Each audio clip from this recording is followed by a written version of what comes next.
Kita mulai ya. Bismillahirrahmanirrahim. Assalamualaikum warahmatullahi wabarakatuh. Kita lanjutin responnya yang kemarin gak jadi karena waktunya terbatas. Oke, kita langsung masuk ke Go Programming. Apa sih bedanya Go Programming sama linear programming yang kemarin kita pelajari gitu? Ada yang inget gak linear programming itu kayak gimana?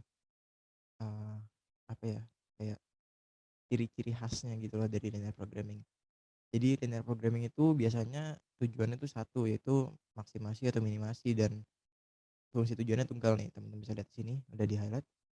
Jadi program linear terdiri dari batasan atau fungsi tujuan tunggal, jadi cuma satu. Sementara kalau Go programming itu biasanya dia itu punya tujuannya banyak, batasannya juga banyak, dan biasanya tuh saling sama-sama penting. Jadi mereka saling intercepting to each other gitu loh, kayak gue penting nih, gue juga penting kok gitu. Jadi kayak kita nggak bisa apa ya, milih salah satu gitu loh. Nah, kita pakai Go programming biar kita tahu mana sih kira-kira solusi yang paling baik gitu. Jadi Go programming itu bukan buat menemukan maksimasi atau minimasi, bukan tentang itu, tapi soal menemukan keputusan untuk mengambil sebuah keputusan, kayak gitu ya. Jadi intinya itu bedanya Go programming sama linear programming. Sekali lagi, Go programming tujuannya untuk mengambil sebuah keputusan dari berbagai atau dari banyak tujuan yang saling bertentangan atau tujuan yang sama-sama penting gitu loh. Intinya itu. Oke, kita lanjut ke contoh soal. Ini contoh soalnya ini aja ya. Cepat aja, karena ini nggak sampai penyelesaian kok, cuma sampai bentuk matematisnya.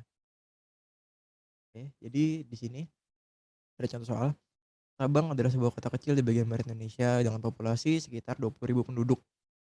Nah, teman-teman kalau ketemu angka selalu selalu dan selalu untuk dicatat, di-highlight atau dikasih marker biar ya nggak lupa aja, nggak ribet nyarinya gitu loh.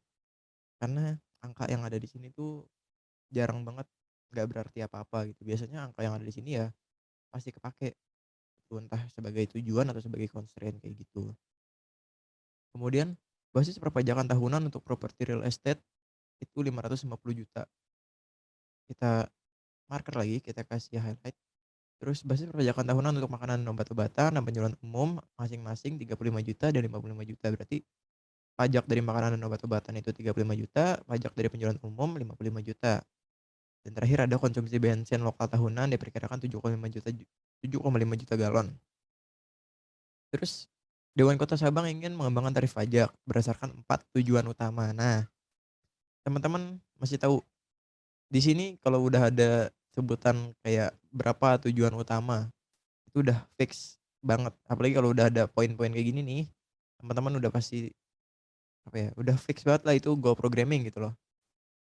Tapi teman-teman harus baca juga kayak ini tuh eee, tujuannya tuh apa apa apa apa gitu. Jadi pastikan, karena kadang ada soal yang mengecoh gitu loh. Jadi dia linear programming tapi dibikin kayak ada poin-poinnya gini, padahal itu bukan tujuan tapi emang poin-poin aja, detail atau deskripsinya kayak gitu. Jadi teman-teman baca soalnya dulu, tapi kalau udah ada tulisan kayak gini berdasarkan sekian tujuan utama, nah itu udah pasti gua programming, karena ada beberapa tujuan yang eee, apa ya, yang harus dicapai gitu loh. Padahal mungkin constraint-nya saling bertabrakan, saling bertentangan, kayak gitu. Gitu ya. Jadi teman-teman kalau nanti UAS ketemu soal yang kayak gini, teman-teman jadi tahu kayak, "Oh, ini Go programming," kayak gitu. Terus di sini kita baca, ada poin pertama, pendapatan pajak harus minimal 16 juta untuk memenuhi komitmen. Terus keduanya, pajak makanan obat-obatan nggak boleh lebih dari 10% dari semua pajak yang dikumpulkan. Ketiga, pajak penjualan nggak boleh lebih dari 20% dari semua pajak yang dikumpulkan. Dan terakhir ada pajak bensin nggak boleh lebih dari 2.000 per galon. Oke, ini soalnya. Setelah itu teman-teman bisa langsung bikin ininya, perumpamaannya kayak misalnya dibikin variabel untuk setiap pajaknya, kayak misalnya ini ada pajak properti, kita kasih aja variabelnya XP, biar gampang gitu, kayak XP untuk pajak properti kayak gitu. Terus untuk makanan obat-obatan kita kasih XF, 35 XF. Untuk penjualan umum kita kasih XS, 55 XS kayak gitu ya. Dan di sini ada variabel XG sebagai pajak bensin dalam rupiah per galon. Di sini kenapa bisa jadi 0,07 padahal di sininya 7,5 juta galon? Jujur, gue juga nggak tahu kenapa kayaknya ini ada yang kurang dari soalnya. Karena soalnya diambil dari bahasa Spanyol deh kalau nggak salah. Ada beneran. Dan emang detailnya kurang bagus gitu loh dan kayaknya emang salah translate juga. Ini dari 7,5 ke 0,075 ini kan dibagi 100 ya. Kemungkinan besar di soalnya ini harusnya 7,5 juta per 100 galon gitu loh. Nah, kenapa di sini harus dibikin dalam rupiah per galon? Karena kan kalau per 100 repot ya. Kayak teman-teman kalau misalnya neraca massa, misalnya disuruh bikin buat neraca massa untuk 100 mili atau 100 gram apa gitu, kan repot ya. Mendingan teman-teman bikin aja persatuan gitu loh, kayak misalnya jadi 100 atau jadi 1 mili HCl, kalau mau dibikin 100 mili ya tinggal dikali 100 kan gitu ya, jadi gampang. Nah, itu juga sama analoginya, cara berpikirnya, jadi dibikin satuan biar gampang aja gitu ngitungnya, nggak kayak misalnya ini 7,5 juta tapi 100, kan bingung ya. Nah gitu maksudnya, kenapa harus dibagi persatuannya, kayak gitu. Nah, setelah teman-teman masukin variabelnya, teman-teman bisa masukin nih langsung dari yang ada di sini ke dalam bentuk matematisnya. Kita masukin yang pertama. Konsep yang pertama itu pendapatan pajaknya harus minimal 16 juta. Kita masukin 550 XB plus 35 XF plus 55 XS plus 0,075 XG lebih dari sama dengan 16 karena minimal. Minimal itu kan berarti ya harus lebih dari atau sama dengan gitu loh. Kalau bisa lebih ya bagus, tapi minimal ya 16 kayak gitu kan ya. Makanya bentuknya seperti ini. Ini untuk yang poin pertama. Poin kedua, pajak makanan dan obat-obatan tidak dapat melebihi 10% dari semua pajak yang dikumpulkan. Artinya, dari semua pajak ini, dia tuh dihitung dulu 10%-nya berapa dan pajak makanan atau obat-obatan itu nggak boleh lebih dari 10%-nya kayak gitu. Makanya di sini 0,1, 10%, 10% kan 0,1 ya. 10% dari semua pajak itu harus kurang dari, artinya ini si pajak makanan dan obat-obatan kurang dari 10% dari semua pajaknya. Kebayang kan ya teman-teman ya? Jadi ya ini kali ini kali ini kali ini kali ini ya gitu. Terus ntar tinggal pindah ruas, makanya bisa jadi kayak gini. Ntar ya ini lanjut ya. Terus poin ketiga, pajak penjualan umum gak boleh lebih dari 20%. Artinya kita hitung dulu nih 20% dari semua pajaknya berapa. Makanya 20 dikali jumlah pajak semuanya. Terus baru pajak penjualan umumnya nggak boleh lebih dari 20% total pajak. Kayak gitu. Kebayang nggak teman-teman ya? Dan poin terakhir adalah pajak bensin nggak boleh lebih dari 2.000 per galonnya. Kita bikin XG atau pajak bensin nggak boleh lebih dari 2.000 atau kurang dari sama dengan 2.000 buat pajak bensin. Dan ini ya biasalah harus lebih dari sama dengan 0 karena nggak mungkin minus, nggak mungkin minus. Oke, nah ini kan bentuknya masih kayak gini nih. Kita sederhanakan aja yang tadi dibilang, jadi dikaliin dalam gitu. Kalau udah tinggal pindah ruas dikurangin. Makanya hasilnya 55 XP min 31,5 XF plus lalalala. Terus ininya berubah karena dia pindah ruas tadi kan ya. Jadi lebih dari sama dengan 0. Ini juga sama karena dia pindah ruas. Ininya berubah jadi lebih dari sama dengan 0. Oke. Terus ini nggak berubah karena nggak ada yang ganti yang ini. Oke, kita udah dapat nih fungsi yang lebih sederhana. Fungsi matematis yang lebih sederhana gitu. Constraint yang lebih sederhana. Selanjutnya, karena ini goal programming, seperti yang teman-teman tahu, kita nggak bisa kerja kalau masih ada tanda kayak gini kan ya. Makanya tanda lebih dari kurang dari sama dengan itu harus kita ganti, kita substitusi sama tanda sama dengan cara ditambahkan ini S1 min min S1 plus. Ini bentuk umum kan ya biasa ya teman-teman juga udah belajar kemarin. Jadi tanda ini kita substitusi sama ini biar jadi sama dengan gitu ya. Nah, ini udah jadi nih kayak gini. Terus udah sini penjelasannya aja lalala gitu. Nah, ini yang mungkin penting juga dalam mode Sabang, ingat bahwa 3 kendala pertama itu tipenya lebih dari sama dengan alias yang ada di sini nih. Lebih dari sama dengan, lebih dari sama dengan, lebih dari sama dengan. Dan kendala keempat itu kurang dari sama dengan yang ini. Variabel deviasionalnya S1 min, S2 min, S3 min, dan S4 plus. Jadi kalau misalnya dia lebih dari sama dengan, dia itu jadinya min. Sementara kalau dia kurang dari sama dengan, dia itu plus. Gitu ya, kayak deviasional itu kayak batas toleransi gitu loh. Kalau misalnya dia melebihi, dia tuh ada batas toleransi atau komprominya kayak gitu. Nah, melebihi mewakili jumlah yang diminta masing-masing tujuan dilanggar dengan demikian. Jadi kalau misalnya tujuannya dilanggar, ya ini dia terlanggar. Ini kan dia kurang dari sama dengan. Dia bakal bakal terlanggar atau dilanggar kalau misalnya dia lebih kan, makanya dibikin plus kayak gitu. Sama kalau ini kan lebih dari sama dengan. Kalau dia kurang dari kan dilanggar, nah kayak gitu. Jadi kayak kebalikannya aja lah. Dengan demikian solusi komprominya buat memenuhi tujuannya itu kayak gini, di-minimize gimana sih caranya biar S1-nya itu sekecil mungkin gitu loh. Makanya di-minimize gitu. Makanya ini dibikin G1-nya itu S1, G2-nya itu S2 min, G3-nya ini. Kebayangkan ya teman-teman ya. Jadi gimana caranya biar dia nggak melanggar gitu loh. Karena ini kan batas toleransinya kayak gitu. Ya kurang lebih itu buat apa ya gambaran utama dari pengerjaan soalnya. Walaupun belum sampai menemukan solusinya. Nanti solusinya ada di record selanjutnya. Nanti gue pegang record buat wait method. Habis ini ya kita record biar nggak kepanjangan. Bye bye. Thank you semua. Oke teman-teman, kita lanjut lagi ke metode wait method atau metode bobot atau metode beban gitu ya. Jadi kita langsung aja masuk ke contoh soalnya. Di sini ada contoh soal. Ruang event merupakan sebuah agen periklanan yang baru berdiri dengan jumlah karyawan sebanyak 10 orang. Nah, teman-teman seperti biasa kalau kalau ketemu angka langsung di-highlight. Jadi teman-teman nanti suatu saat bakal tahu gitu loh kayak, "Oh ini ada angka nih." Nggak mungkin angka ada di sini nggak ada artinya gitu loh, pasti ada sesuatu. Langsung aja di-highlight atau dikasih marker kayak gitu ya. Nah, jadi si ruang event ini udah tekan kontrak nih buat promosiin produk baru. Nah, dia tuh bisa, promosi dengan 2 media yaitu media radio atau televisi. Di sini ada tabelnya, di mana radio dia itu bisa menjangkau 4 juta orang per menitnya, terus ada televisi dia itu bisa menjangkau 8 juta orang dalam 1 menit, kayak gitu. Terus ada constraint kedua atau batasan kedua yaitu ada biayanya. Radio itu $8.000 per menitnya, sementara televisi itu $24.000 per menitnya. Terus, nah ini ada constraint, ternyata karyawan yang ada di sini, angka tadi, ternyata dia constraint, dia tuh batasan. Jadi radio itu perlu operator. Jadi radio itu memerlukan 1 orang karyawan sebagai operator per menitnya, sementara televisi itu butuh 2 orang karyawan sebagai operator per menitnya, kayak gitu. Dari tabel ini teman-teman bisa langsung bikin permodelannya atau bentuk matematisnya. Tapi kita lihat dulu ternyata di sini ada lagi nih, ada detail lebih lagi dari soal tersebut.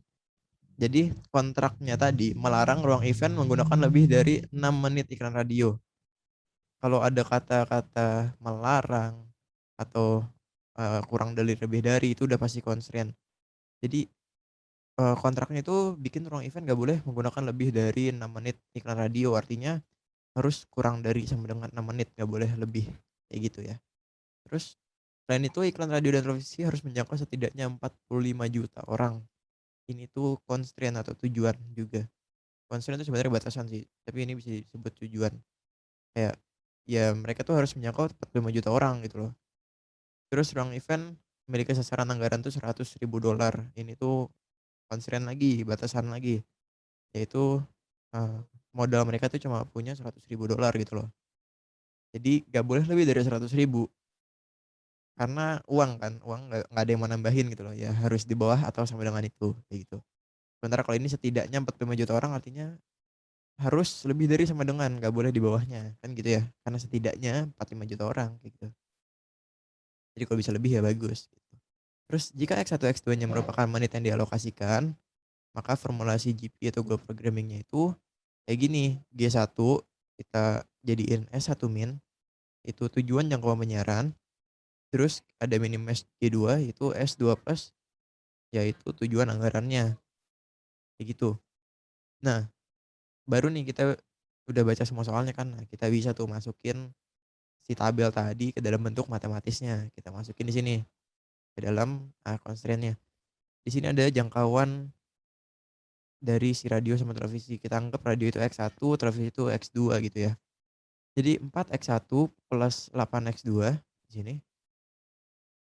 Dia itu kan jangkauannya harus 45 juta, berarti 4x1 8x2 lebih dari sama dengan 45 juta. Tapi biar cepet di sini dia bikin langsung.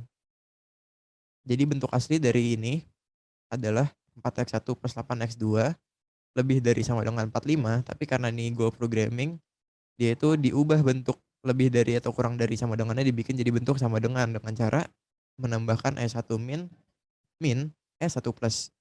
Itu bentuk umum ya. Teman-teman udah belajar kemarin kayaknya deh. Kayak gitu. Sama kayak yang ini juga. Ini constraint kedua biaya. Jadi 8x1 24x2 harus biayanya 100.000, berarti kurang dari sama dengan 100. Nah, karena kurang dari sama dengan, karena ini Go programming, kita ubah aja bentuknya kurang dari jadi sama dengan cara menambahkan si ini. Itu. Jadi bentuk aslinya 8x1 plus 24x2 kurang dari sama dengan 100. Karena ini constraint buat anggaran. Kayak gitu. Oh iya, kemarin kalau nggak salah Novia ya nanya, apa sih Bang bedanya yang constraint ekonomik sama fungsional kalau nggak salah ya. Ntar dijelasin di record selanjutnya mungkin. Pas setelah ini gitu ya. Terus ada kendala selanjutnya, karyawan yang ditugaskan per menitnya. Di radio ini 1 berarti dia X1, televisi 2 X2 berarti kan.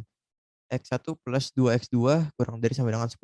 Bang, kenapa ini masih ada tandanya nggak dibikin sama dengan? Kenapa begitu? Gitu ya. Karena di sini S1 S2-nya itu kan bentuknya adalah tujuan jangkauan penyiaran sama tujuan anggaran. Sementara di sini batasan kerja aja, dia nggak ada sangkut pautnya sama si jangkauan penyiaran sama anggaran gitu loh. Jadi ya nggak perlu diubah, biarin aja dia dalam bentuk seperti ini karena memang nggak ada urusannya untuk merubah isi S-nya gitu loh. Jadi dibiarkan seperti ini bentuknya ya. Terus ada batasan radio X1 kurang dari sama dengan 6 yang tadi yang ini melarang lebih dari 6 menit. Berarti X1 kurang dari sama dengan 6. Itu. Kenapa nggak diubah? Sama alasannya karena dia nggak ada urusannya nih sama jangkauan penyiaran sama anggaran. Makanya nggak diubah bentuknya kayak gitu. Terus ternyata setelah kita bikin kayak gini, di soalnya ada lagi dong. Dia bikin kayak gini. Katanya manajemen ruang event itu memperkirakan bahwa tujuan jangkauan penyiaran 2 kali lebih penting. Jadi ini perkiraan mereka nih. Mereka bikin uh, meramalkan kayak jangkauan penyiarannya 2 kali lebih penting katanya gitu. Makanya fungsi objektifnya dari yang kayak gini doang kita bikin jadi kayak gini. Ini bacanya gimana sih Bang kok jadi kayak gini? Kita baca di atas. Di sini G1. G1 itu sebagai tujuan jangkauan penyiaran. Di sini katanya diperkirakan tujuan jangkauan penyiaran 2 kali lebih penting. Artinya 2G1. 2 kali jangkauan penyiaran 2G1. Dari tujuan anggaran. Tujuan anggaran itu G2 berarti ya 2G1 plus G2 sampai dengan, nah ini disubstitusi. Kita bisa lihat di sini. G1-nya S1 min, G2-nya S2 plus. Ya tinggal substitusi aja. Jadi 2 S1 min plus S2 plus kayak gitu. Nah, kalau udah dapat kayak gini, kita udah dapat constraint-nya juga. Langsung aja tinggal dihitung. Bisa dihitung manual atau dihitung pakai Linggo. Kita di sini langsung pakai Linggo aja. Ini udah share screen bukan ya? Bentar-bentar. Oke, udah. Jadi di sini teman-teman tinggal masukin aja dari yang dari yang ini. Dari yang ini. Oke, kita masukin fungsinya dulu. Minimize Z. Karena kita mau meminimasikan. Jadi kita masukin dulu 2 S1 min plus S2 plus. Masukin min 2. Ini tanda bintang atau kali ya. S1 min plus S2 plus. Terus kita masukin constraint atau batasannya di sini.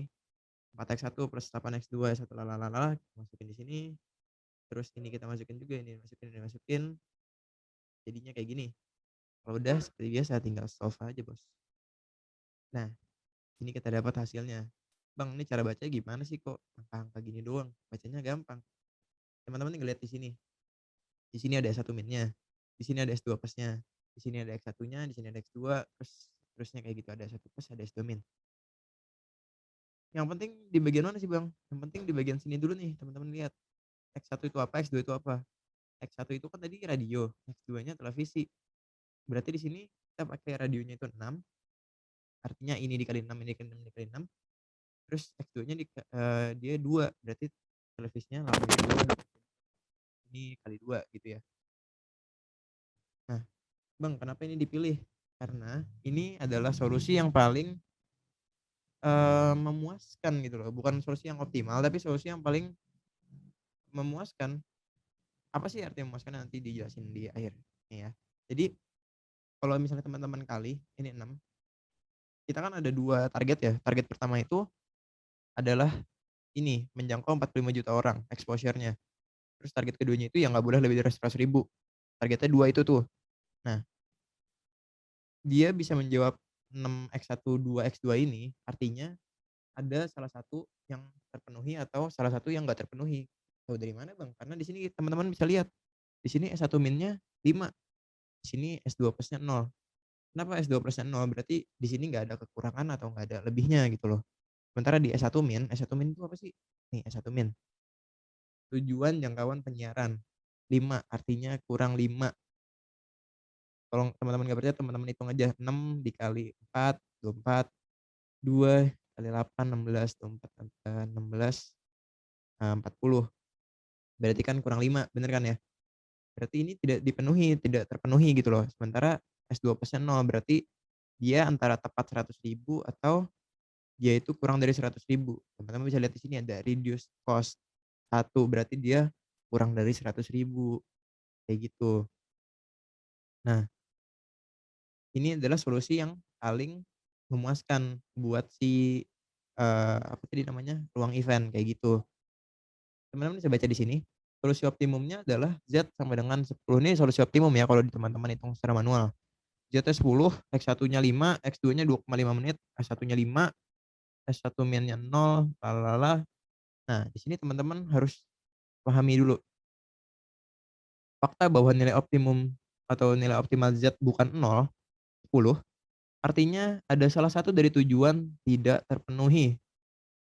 Nah, kayak gitu ya. Jadi secara khusus S1 min sama dengan 5, berarti bahwa tujuan exposure setidaknya 5 juta orang tadi tidak tercapai atau kurang 5 juta orang, seperti yang dijelasin tadi sama gue ya. Terus sebaliknya tujuan anggaran nggak lebih dari 100.000 karena tidak dilanggar gitu.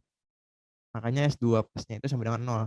Sama kayak ini kan, cuma bedanya dia ada di bagian X1 X2-nya. Nah, kenapa bisa beda? Karena di sini adalah solusi optimum, sementara buat GP kita nggak nyari solusi optimum, tapi kita cari solusi yang paling memuaskan atau mungkin kita bisa bilang efektif gitu ya. Karena ya paling inilah, nanti deh teman-teman mungkin bakal paham. Jadi meskipun GP-nya disajikan dalam konteks program linear karena tadi ada minimasi, ada maksimasi gitu ya, yang dioptimalkan. Hasil akhirnya bisa cari solusi yang memuaskan daripada solusi optimal. Kesimpulan ini bisa dibuktikan dengan contoh soal di atas, gitu ya. Nah, ini contoh optimumnya yang tadi. Jadi di contoh optimum itu mereka menjangkau 40 juta orang dengan biaya 100.000 pas gitu ya. Sementara dengan GP, dengan ini yang tadi kita hitung, itu X1-nya kita 6, X2-nya 2, bener kan ya tadi ya? 6, 2, kita dapat menjangkau 40 juta orang juga, tapi biayanya cuma 96.000. Kita hemat 4.000 dolar. Buat sebuah organisasi, perusahaan atau apapun, uang mau seberapa pun itu berharga kan ya. Jadi dengan exposure yang sama 40 juta orang doang, ya walaupun nggak memenuhi targetnya, tapi dia bisa hemat 4.000 dolar kayak gitu. Jadi untuk jumlah orang yang sama bisa hemat 4.000 dolar. Nah, itu yang disebut solusi yang memuaskan, bukan solusi yang optimum. Karena ya biarpun solusinya optimal, tapi lebih banyak cost yang keluar gitu loh. Nah, inilah kenapa GP jadi penting. Tuh, karena dia bisa memberikan solusi yang paling memuaskan. Gitu. Gue nggak tahu sih apa sebutan yang lebih tepat daripada solusi yang memuaskan. Mungkin ada sebutan lainnya. Kayak gitu. Oh iya, apa bedanya constraint ekonomik sama fungsional? Constraint ekonomik itu adalah constraint yang berhubungan sama uang atau resource, sumber daya, kayak gitu. Jadi ada batasannya. Kayak misalnya ini, ekonomik nih, ada uangnya. Dia tuh ya berbatas. Misalnya maksimalnya cuma 100.000 atau misalnya ini orang. Orang ini ekonomik atau fungsional? Ekonomik juga, kenapa? Karena resource-nya orang, cuma 10 gitu loh. Jadi yang constraint ekonomik itu selalu ada, batasannya kayak gitu. Ya constraint batasan tapi ini batasannya punya batasannya, gitulah teman-teman, mudah-mudahan ngerti ya maksudnya. Jadi kayak yang dijelasin Aris kemarin, constraint ekonomik itu adalah constraint yang berhubungan dengan resource atau sumber dayanya. Sementara kalau yang fungsional, dia itu lebih ke goal atau targetnya. Kayak yang ini, setidaknya 45 juta orang, ini constraint apa? Ini sebenarnya tujuan, tapi ini constraint-nya berbentuk, fungsional gitu loh, karena mereka punya tujuan yang harus dicapai seperti itu. Bener fungsional atau apa sih kemarin sebutnya? Fungsional kan ya? Iya bener-bener nggak salah. Gitu bedainnya teman-teman. Jadi kalau teman-teman nggak tahu bedanya, ingetin aja yang ekonomik aja deh, ingetin yang ini aja nih, pokoknya kalau udah ada resource-nya, ada batasannya, fix sudah itu resource kayak gitu teman-teman. Itu kurang lebihnya. Sekian, terima kasih karena sudah, eee, memberikan waktunya menonton ini. Selamat mengerjakan tugasnya. Ya teman-teman ngerjain tugasnya gampang ya, karena kan kemarin kita lihat tuh di modulnya di slide-nya udah ada semua nih bentuk matematisnya, tinggal teman-teman masukinnya ke sini. Terus dapat hasilnya kayak gini, teman-teman tinggal jelasin dengan cara yang tadi, kalau teman-teman lupa ya tinggal dicatat aja atau ditonton ulang gitu. Jadi ini mewakili variabel yang tadi kita ganti, ini mewakili apa yang kita tuju nih S-nya, teman-teman tinggal baca, ya udah tinggal dibikin deskriptifnya aja, tinggal dijelasin, gitu. Selesai, beres soalnya, tugasnya juga beres. Sekian, thank you semua.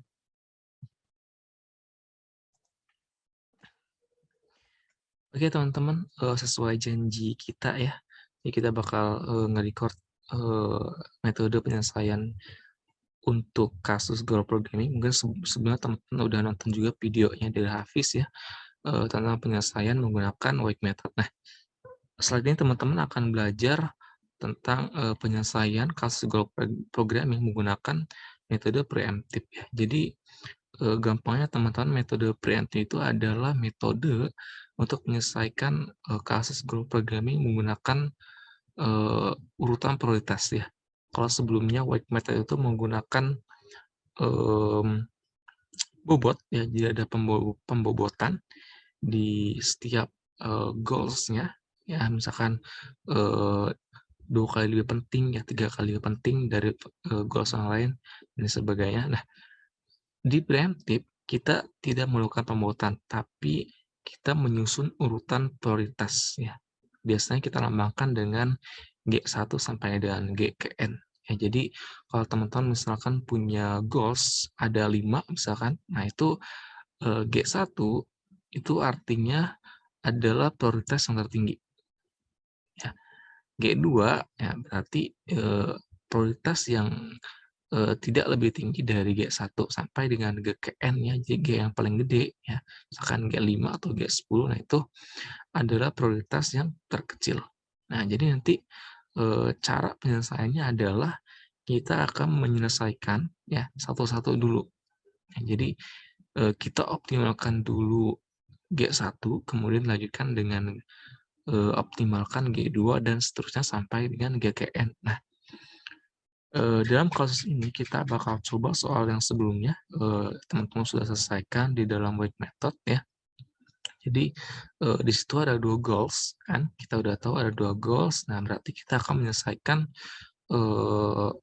kasus tersebut dengan mengoptimalkan satu-satu. Nah, jadi kita akan mengoptimalkan dulu P1 kemudian lanjutkan dengan P2 seperti itu ya. Jadi sebenarnya kita udah tahu soal dari yang sebelumnya yaitu ada 2 goals ya. Nah, di sini kita mengasumsikan ya, di soal juga sudah disebutkan bahwa G1 itu memiliki prioritas yang lebih tinggi daripada G2 ya, di mana prioritas 1 atau G1 adalah memaksimalkan jangkauan penyiaran ya. Kita lambangkan dengan P1 dan prioritas 2-nya itu meminimalkan biaya dan kita lambangkan dengan P2. Nah, kemudian ini adalah persoalan matematiknya yang teman-teman mungkin sudah tulis sebelumnya atau sudah buat di soal sebelumnya, yaitu P1 sama dengan 4x1 ditambah 8x2. Ini untuk goal 1 atau P1, karena kasusnya ini adalah memaksimalkan. Nah, jadi, di sini juga teman-teman perlu, highlight bahwa bedanya, dengan metode sebelumnya, karena biasanya kan, eee, cara penyelesaian goal program itu pasti meminimalkan, ya kan. Pasti kita ada, meminimalkan, deviasi, ya kan, atau simpangannya. Nah, biasanya fungsi objektifnya seperti itu. Nah, tapi di dalam preemptif ini, nah kita menggunakan metode optimasi, seperti biasa. Nah, seperti jadi kalau di goal 1 adalah tujuannya memaksimalkan, ya kita harus memaksimalkan, ya kira-kira seperti itu. Nah, kemudian nanti untuk, P2-nya kita meminimalkan P2. Nah, di mana P2 ya adalah, 8x1 ditambah 20x2. Ini untuk biaya. Nah, eee, di sini sebenarnya, banyak, cara ya untuk menyelesaikannya. Jadi, cara manualnya teman-teman bisa menyelesaikan dengan, metode simplex seperti biasa ya, atau, teman-teman juga bisa menggunakan aplikasi Lingo ya. Nah, di sini kita akan menggunakan, aplikasi Lingo ya.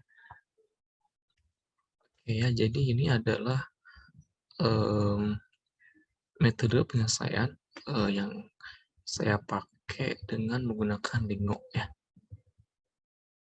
Nah, tadi kan karena kita punya 2 goals ya, jadi di sini akan ada 2 step ya, yaitu pertama kita akan mengoptimasi dulu goals yang pertama, kemudian dilanjutkan dengan optimasi goals yang kedua. Nah, di sini, sudah saya input ke Lingo-nya, kodenya. Nah, jadi kita akan selesaikan dulu step pertama, kemudian lanjutkan dengan step yang kedua. Ya, seperti itu. Nah, kita langsung aja, jadi model matematika yang sudah kita buat tadi, tinggal kita input ke dalam, Lingo ya kayak gini. Nah, pertama, ya step pertama kita akan memaksimumkan, fungsi ini ya, P1, yaitu P1 sama dengan 4x1 ditambah 8x2. Ya, di sini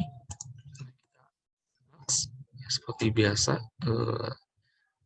kita buat dulu fungsi objektifnya, yaitu maksimumkan sama dengan 4x1 ditambah 8x2 ya, sesuai dengan ini.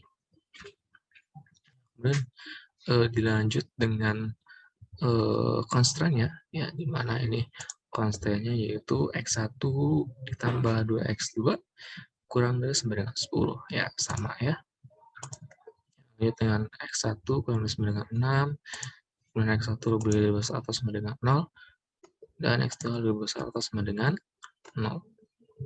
Nah, teman-teman nggak usah bingung ya dengan tanda ini. Jadi, ini supaya gampang aja, ya jadi tanda seru ini artinya komen, jadi, kita ngasih tahu ke Lingo-nya bahwa, oh ini adalah baris yang harus diabaikan ya. Jadi Lingo nggak bakal, menghitung baris yang ada tanda serunya ini ya, yang warna hijau ini, jadi akan diabaikan ya, seperti itu. Jadi kita bakal, ngitungnya satu-satu, jadi step 1 dulu, baru step 2, seperti itu ya. Jadi kita nggak bisa langsung, dua-duanya dihitung, seperti itu. Nah, udah kita input, mode matematikanya, tinggal kita, pencet solve. Oke, nah ini udah keluar teman-teman ya. Jadi ini, udah ada global optimal solution, objective value-nya kita dapat 40 ya. Berarti tadi itu berarti, untuk P1 objektifnya 40, kemudian, nah ini nilai X1, X2-nya juga sudah tahu, yaitu nilai X1-nya itu 0, X2-nya 5 ya, seperti itu. Nah, jadi, kita udah dapat nih, solusi optimal untuk goals yang pertama, yaitu, didapatkan bahwa, jangkauan itu minimal 40 juta orang ya, dengan, nilai variabel X1-nya 0 dan X2-nya sama dengan 5. Nah, setelah itu kita langsung lanjut ke step yang kedua, yaitu kita mengoptimalkan goals yang kedua. Nah, di mana Kita balik lagi ke sini. Nah, kita lanjut ya. Kemudian ya ada beberapa tambahan constraint ya. Jadi hasil tadi ya dari P1.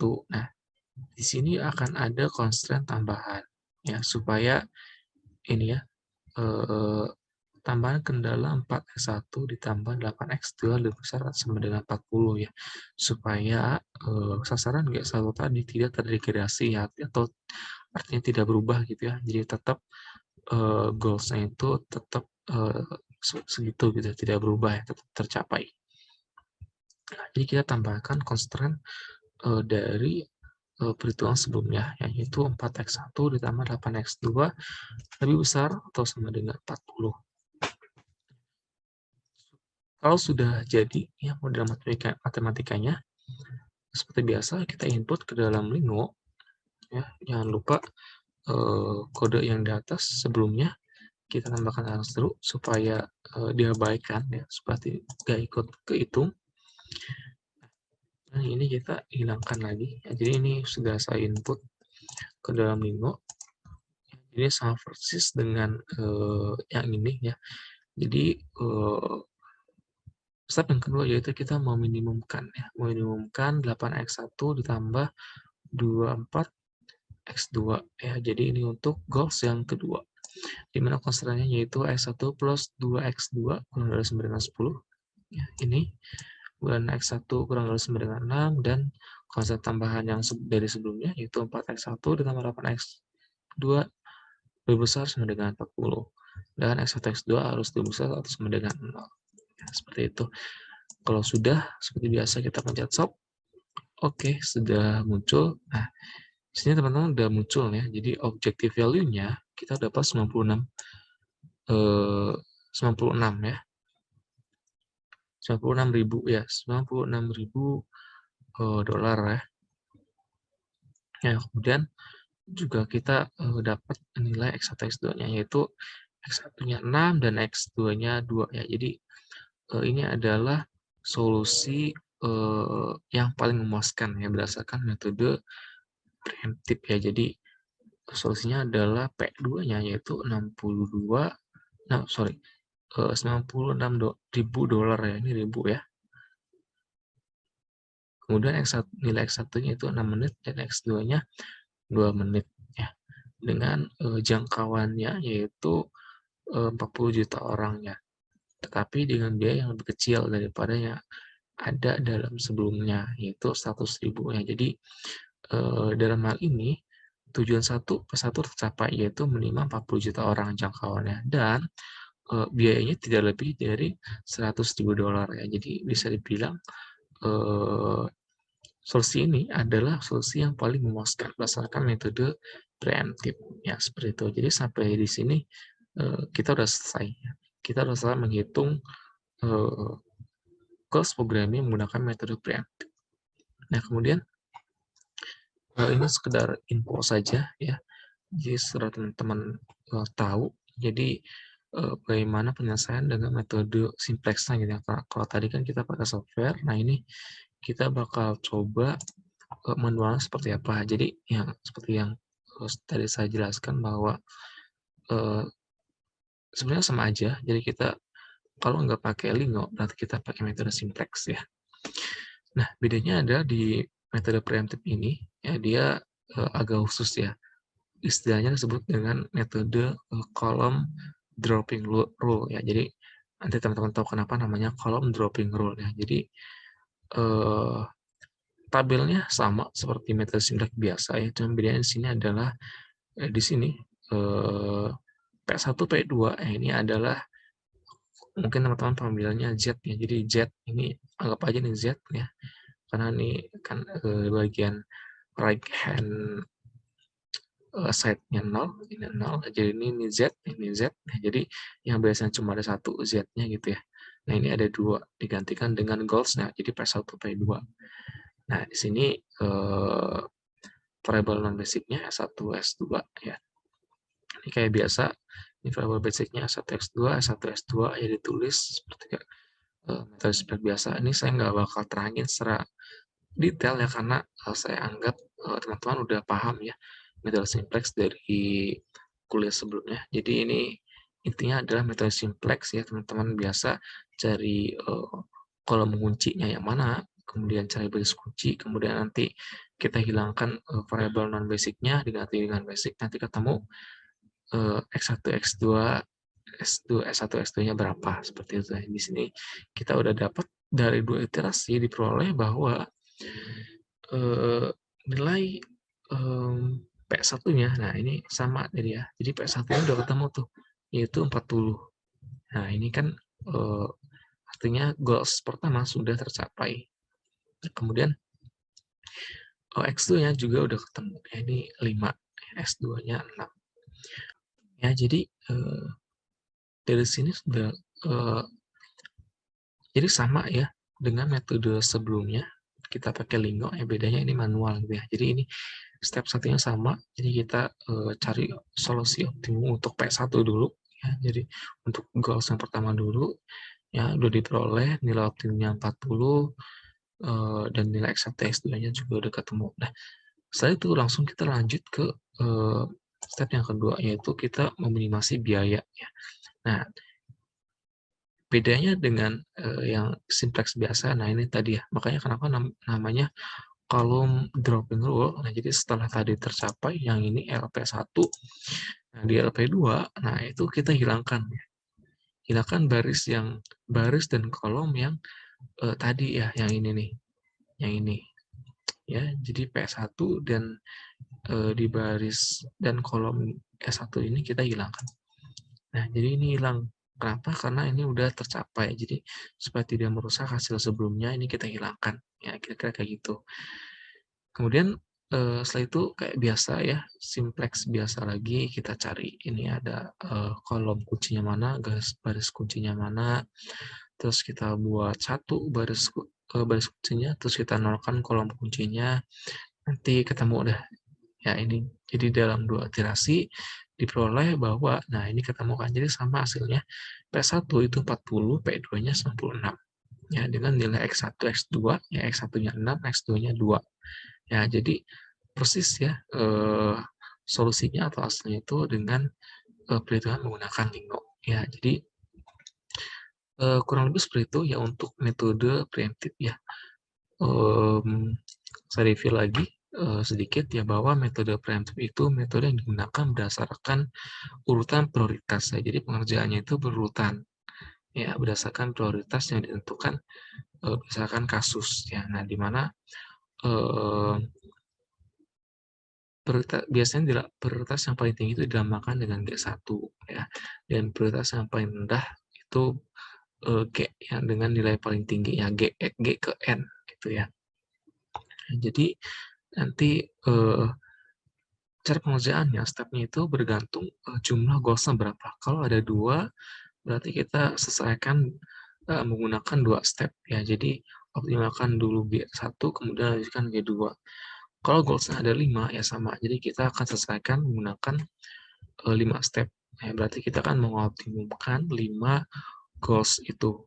Ya, jadi kurang lebih kayak gitu ya. Berarti itu metode penyelesaian berdasarkan urutan. Jadi kuncinya adalah di situ ya. Kuncinya adalah urutan dan prioritas. Oke, mungkin cukup ya sampai di situ. Nanti kalau teman-teman masih ada yang bingung bisa kontak kita via WA ya. Sip, buat sekarang itu dulu. Selamat belajar, thank you.